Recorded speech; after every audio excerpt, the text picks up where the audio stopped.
Hello everyone, good morning, good evening and good afternoon. Whenever you are watching my channel, नमस्कार. This is RK Verma. Welcome to Science Messenger. आज हम पढ़ने वाले हैं इकाई रूपांतरण का पार्ट नंबर 2 और इसमें हम बहुत सारी छोटी छोटी चीज़ें देखेंगे और बहुत सारे क्वेश्चन भी करने वाले हैं जो कि आपके लिए बहुत इम्पॉर्टेंट हैं. तो सबसे पहले हम देख लेते हैं हमारी सबसे पहली मूल राशि थी लंबाई. तो उसकी इकाई या उसके मात्रकों के बारे में थोड़ी सी जानकारी लेते हैं. उसके बाद कुछ इम्पॉर्टेंट क्वेश्चन करते हैं. तो लेंथ सबसे पहली फंडामेंटल क्वांटिटी है और उसकी एमकेएस सिस्टम में इसकी इकाई या मात्रक होता है मीटर. लेकिन कुछ दूसरी इकाइयाँ भी हैं लंबाई की जो कि अक्सर कॉम्पिटिटिव एग्ज़ाम में पूछी जाती हैं, जिसमें है मील. इंग्लिश में बोलते हैं माइल. तो एक मील जो है किलोमीटर से बड़ा होता है. एक मील में 1.6 किलोमीटर होता है. क्यों?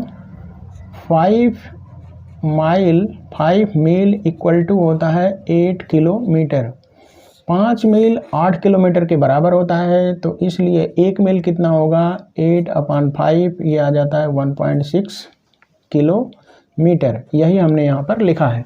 तो एक मील 1.6 किलोमीटर के बराबर होता है और यही एक मील बराबर होता है 1760 यार्ड के. यार्ड भी लंबाई की यूनिट है या लंबाई की इकाई है या लंबाई का मात्रक है. एक यार्ड 3 फीट के बराबर होता है और फीट या फुट से आप परिचित हैं. फीट प्लूरल है, फुट सिंगुलर है. एक फुट में 12 इंच होता है, एक इंच में 2.5 सेंटीमीटर होता है. इसे आप जानते हैं. लेकिन याद रखिएगा कभी कभी ये पूछता है एक यार्ड की वैल्यू कितनी होती है.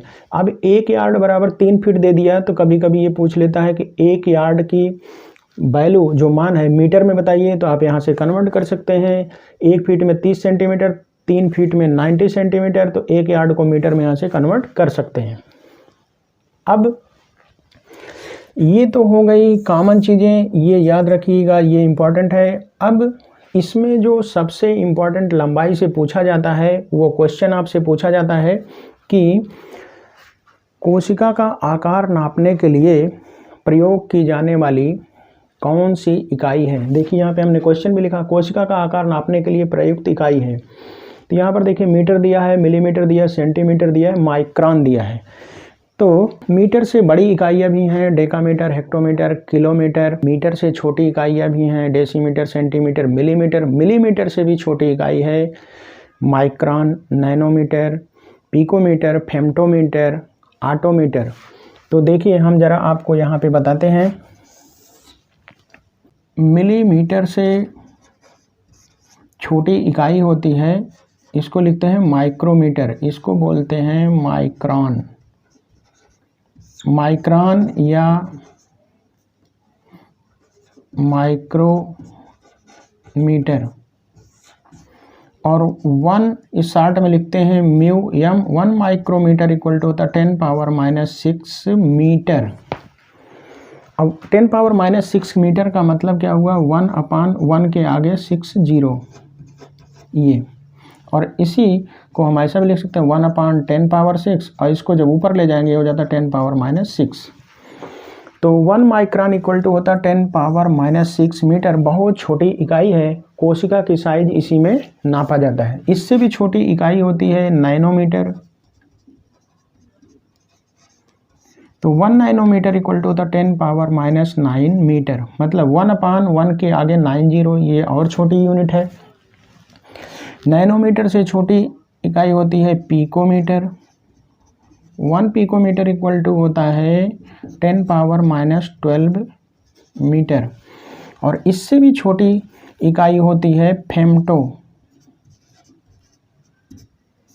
1 फेम्टोमीटर इक्वल टू होता है 10⁻⁻15 मीटर.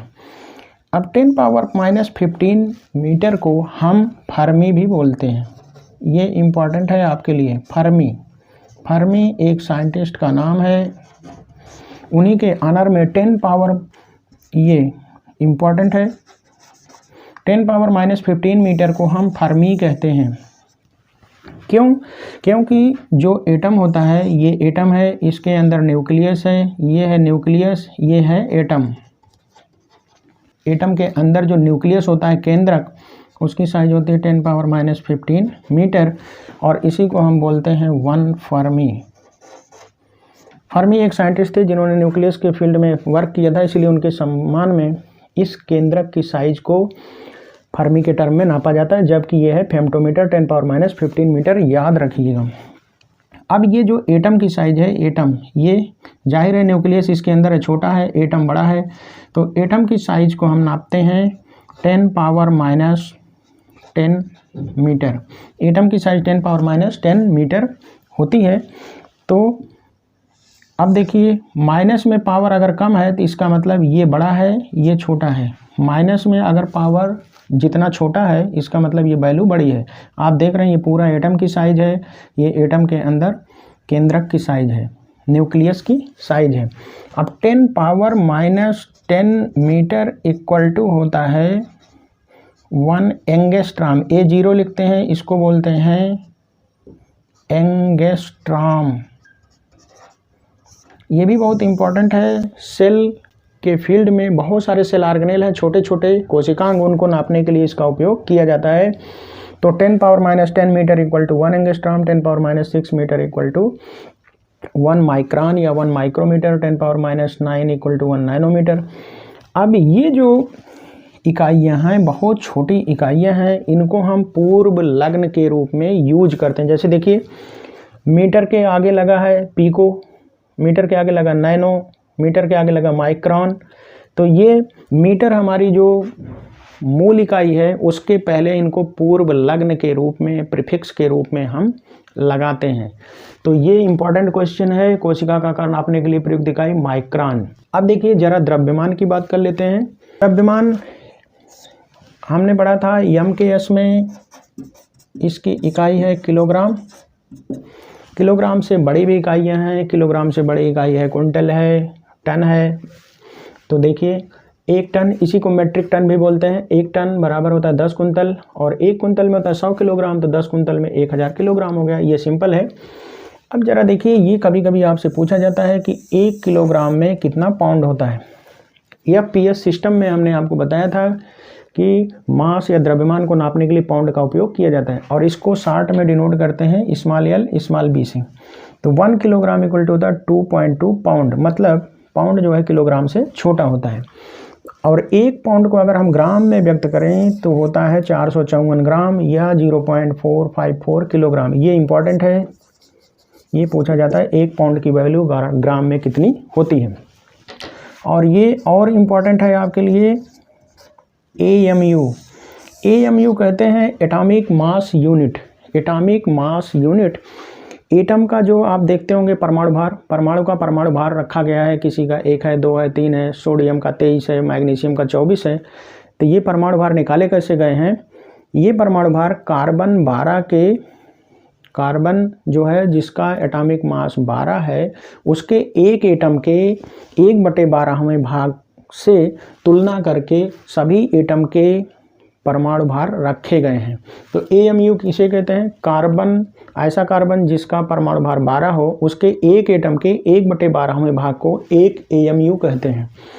तो आपसे पूछा जा सकता है एक AMU की वैल्यू कितनी होती है? तो एक AMU की वैल्यू होती है 1.66 × 10⁻⁻27 किलोग्राम। इसी को अगर ग्राम में रखना होगा तो 1.66 × 10⁻⁻24 ग्राम।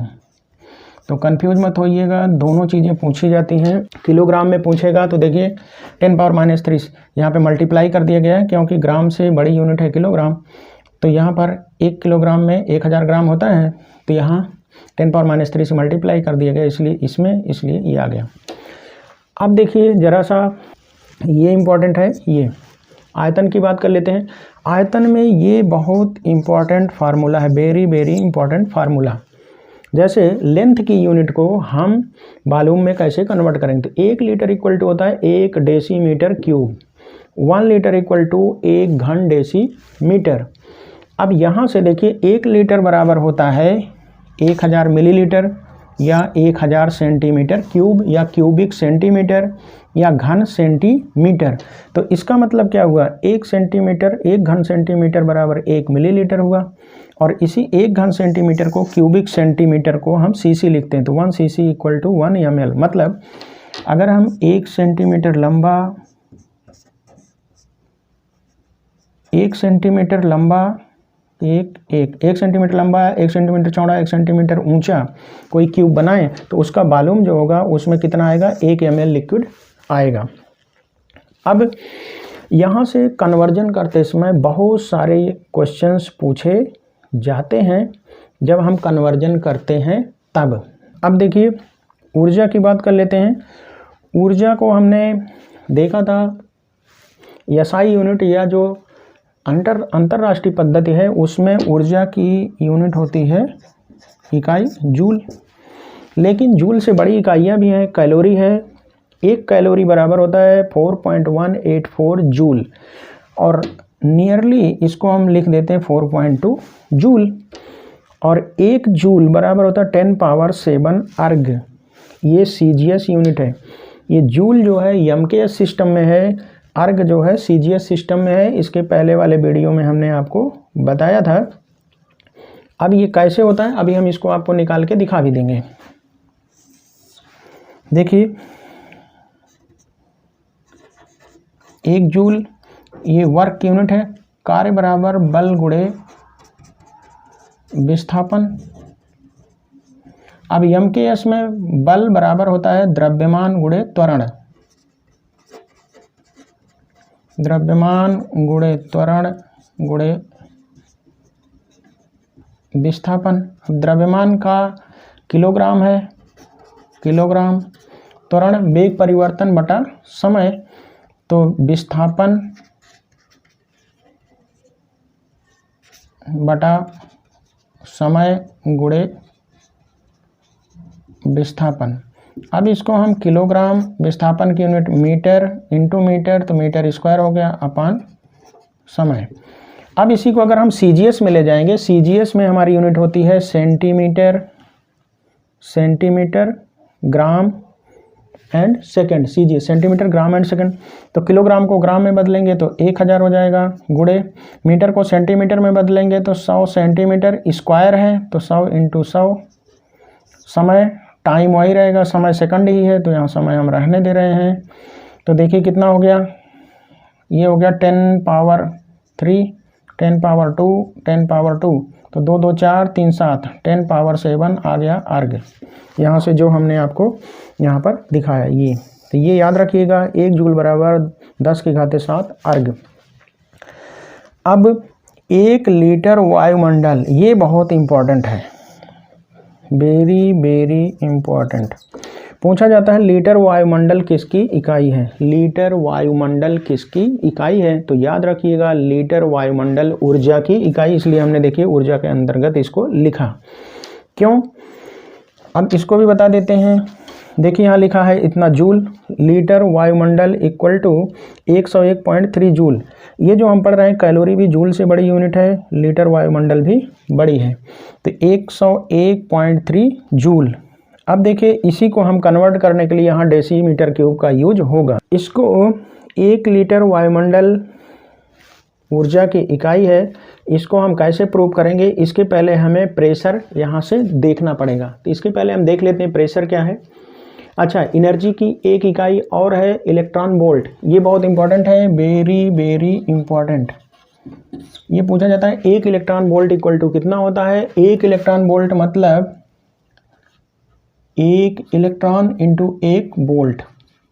1 इलेक्ट्रॉन पे चार्ज कितना होता है 1.6 इंटू 10 पावर -19 इंटू 1 वोल्ट, तो ये हो गया 1.6 इंटू 10 पावर -19 जूल। तो ये बहुत इंपॉर्टेंट है, 1 इलेक्ट्रॉन वोल्ट की वैल्यू होती है 1.6 इंटू 10 पावर -19 जूल। अब इसके बाद हम प्रेशर देख लेते हैं। एक वायुमंडल, एक एटमॉस्फेरिक प्रेशर होता है 76 सेंटीमीटर Hg। 76 सेंटीमीटर पारा का जो दाब होता है उसी के बराबर एक वायुमंडल होता है, और 76 सेंटीमीटर बराबर होता है 760 मिलीमीटर ऑफ Hg। अब अगर इसी को हम MKS या SI सिस्टम में नापते हैं तो 1.013 इंटू 10 पावर 5 न्यूटन पर मीटर स्क्वायर। क्यों? क्योंकि दाब बराबर होता है बल बटा क्षेत्रफल। तो बल की यूनिट न्यूटन, क्षेत्रफल की यूनिट मीटर स्क्वायर, तो ये हो गया हमारा न्यूटन पर मीटर स्क्वायर। तो एक एटमॉस्फेरिक प्रेशर की वैल्यू MKS सिस्टम में होती है 1.013 इंटू 10 पावर 5 न्यूटन पर मीटर स्क्वायर, और इसी को हम कहते हैं पास्कल। पास्कल एक बहुत बड़े साइंटिस्ट थे जिन्होंने प्रेशर के फील्ड में बहुत सारा वर्क किया था, इसलिए उनके ऑनर में न्यूटन पर मीटर स्क्वायर को, 1 न्यूटन पर मीटर स्क्वायर को हम बोलते हैं 1 पास्कल। आप पढ़े होंगे गाड़ियों में जो हाइड्रोलिक लगे होते हैं, हाइड्रोलिक प्रेशर, वो सब पास्कल की ही देन है। पास्कल ने ही उन सब पे एक्सपेरिमेंट करके उन सबको डिस्कवर किया था। तो 1 न्यूटन पर मीटर स्क्वायर बराबर 1 पास्कल। तो न्यूटन पर मीटर स्क्वायर या पास्कल, ये दोनों SI यूनिट हैं दाब की। अब देखिए हमने यहाँ लिख दिया 1 न्यूटन पर metre square equal to 1 pascal.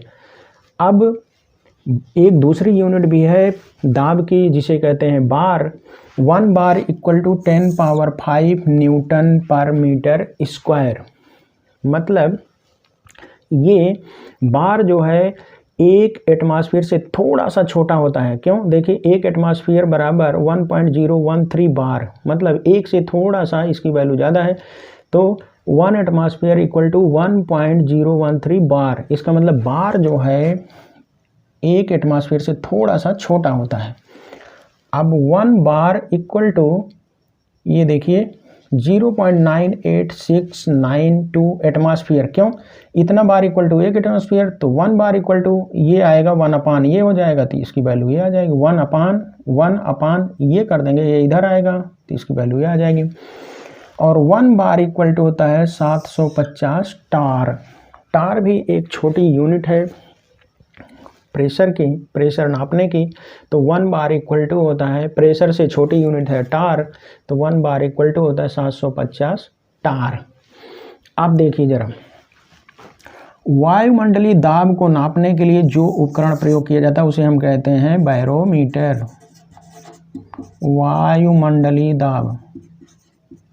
वायुमंडलीय दाब को नापने के लिए जिस उपकरण या इंस्ट्रूमेंट का उपयोग किया जाता है उसे हम कहते हैं बैरोमीटर। और दूसरा इंस्ट्रूमेंट है मैनोमीटर, ये भी दाब नापता है। ये गैस और लिक्विड, गैस एवं द्रव का दाब नापने के लिए यूज किया जाता है जो इंस्ट्रूमेंट, उसे हम कहते हैं मैनोमीटर। तो याद रखिएगा, मैनोमीटर और बैरोमीटर दोनों दाब नापने के लिए उपकरण बनाए गए हैं। बैरोमीटर एटमॉस्फेरिक प्रेशर या वायुमंडलीय दाब को नापता है, मैनोमीटर द्रव और गैसों का दाब नापता है। अब देखिए यहाँ से हम 1 लीटर वायुमंडल जो कि ऊर्जा की इकाई है, इसको इसमें कन्वर्ट करना चाह रहे हैं। अब हम पढ़ चुके हैं 1 litre atmosphere equal to 1 litre equal to 1 decimetre cube into atmosphere. तो 1 डेसीमीटर बराबर होता है 1 मीटर इक्वल टू 10 डेसीमीटर। तो इसलिए 1 decimetre will be equal to 1/10 metre, या इसी को हम लिख सकते हैं 10 पावर -1 मीटर। तो यहाँ पर हम लिख देंगे 10 पावर -1 का क्यूब इंटू 1 एटमॉस्फेयर की MKS में वैल्यू देखिए 1.013 इंटू 10 पावर 5। तो अब यहाँ से देख लीजिए, यहाँ से ये हो गया 10 power -3 into 1.013 into 10 power 5। Positive में 5 है और निगेटिव में 3, तो ये हो जाएगा 1.13 इंटू 10 पावर 2, और ये हो जाएगा 2 पॉइंट पे यहाँ आ जाएगा दशमलव, तो 101.3 न्यूटन मीटर, या इसी को हम कहते हैं 101.3 न्यूटन मीटर को ही कहते हैं जूल। तो ये देखिए हमारा आ गया 101.3 जूल 1 लीटर वायुमंडल। तो याद रखिएगा 1 लीटर वायुमंडल किसकी इकाई है? ऊर्जा की इकाई है। और इसकी वैल्यू कितनी होती है, इतनी कैसे आई हमने आपको बता दिया। अब देखिए पहले क्वेश्चन है लीटर वायुमंडल किसकी इकाई है? ऊर्जा, दाब, घनत्व, बल। ये वेरी इंपॉर्टेंट क्वेश्चन है, ये आपके यहाँ बहुत बार पूछा जाता है, अक्सर पूछा जाता है लीटर वायुमंडल किसकी इकाई है। इसको हमने बता दिया कोशिका का आकार नापने के लिए प्रयुक्त इकाई। ये वेरी वेरी इंपॉर्टेंट क्वेश्चन है, very very important question. Jerk की इकाई क्या है? जर्क। जर्क आप समझिए जर्क क्या है? जर्क माने होता है झटका। तो जब कोई वस्तु मोशन में होती है तो उसमें एक्सेलरेशन होता है। एक्सेलरेशन मतलब त्वरण। त्वरण बराबर होता है वेग परिवर्तन बटा समय। तो वेग परिवर्तन बटा समय होता है त्वरण। पर सेकंड ग्रेविटी या एक्सेलरेशन में कितना चेंज हो रहा है उसी को हम कहते हैं, ग्रेविटी या एक्सेलरेशन में पर सेकंड कितना चेंज हो रहा है उसी को हम कहते हैं जर्क। तो ग्रेविटी या एक्सीलरेशन हम कहते हैं त्वरण। त्वरण बराबर होता है वेग परिवर्तन बटा समय, मतलब वेग परिवर्तन अपान सेकंड। तो पर सेकंड कितना इसमें चेंज होगा? पर सेकंड का मतलब समय से फिर भाग देंगे यहाँ पर समय। तो अब देखिए वेग परिवर्तन, वेग बराबर होता है विस्थापन बटा समय, विस्थापन बटा समय, और दो समय पहले से हैं इंटू समय। तो क्या हो गया? विस्थापन अपान समय का घन क्यूब। तो विस्थापन की यूनिट मीटर, समय क्यूब सेकंड का क्यूब, तो मीटर पर सेकंड क्यूब। तो देखिए मीटर पर सेकंड क्यूब, तो ये हमारा जर्क की यूनिट। ये बहुत इंपॉर्टेंट है, मीटर पर सेकंड स्क्वायर, मीटर पर सेकंड कोई नहीं, मीटर पर सेकंड क्यूब, ये बहुत इंपॉर्टेंट है, इसको याद रखिएगा। अब देखिए अगला है कौन सा अनुपात दाब को व्यक्त करता है? दाब बराबर होता है बल बटा क्षेत्रफल। तो इसमें हम देखते हैं बल बटा क्षेत्रफल कौन सा है। तो बल बटा क्षेत्रफल पहला मिल गया, ये हो गया। अब देखिए इसमें और भी हो सकता है, ऊर्जा बटा क्षेत्रफल, बल बटा आयतन, ऊर्जा बटे आयतन। तो इसमें जरा हम देखते हैं, ऊर्जा का मतलब होता है बल गुणे विस्थापन। ऊर्जा माने कार्य, कार्य बराबर बल गुणे विस्थापन अपान आयतन। तो ये हो जाएगा बल गुणे विस्थापन का मतलब क्या हुआ? मीटर। विस्थापन माने दूरी मीटर, आयतन का मतलब क्या हुआ? लंबाई गुणे चौड़ाई गुणे ऊंचाई, मीटर क्यूब। तो 1 मीटर मीटर से कट गया तो क्या बचा? बल बटा मीटर स्क्वायर।